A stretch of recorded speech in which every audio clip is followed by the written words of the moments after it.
Hey guys, Noor here. So a new leak showed up the surface about the re-specs about the Galaxy Z Fold 5, and well, I'm so disappointed.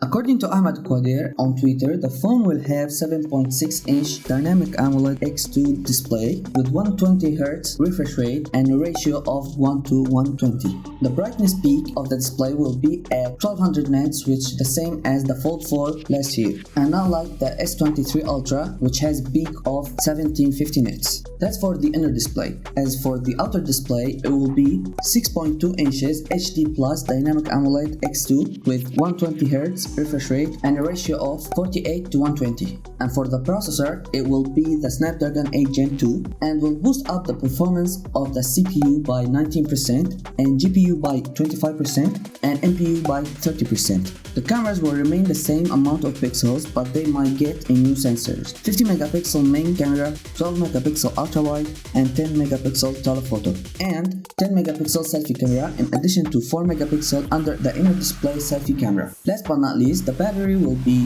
4400 mAh equipped with 25 watt charging speed. As you can tell from the specs, it's the Z Fold 4 with better processor and performance, and I think we need to wait and see if the Z Fold 5 is worth the upgrade. That's it for today guys. If you wanna know when the Unpacked event will be, watch this video next. Subscribe, see you in the next one.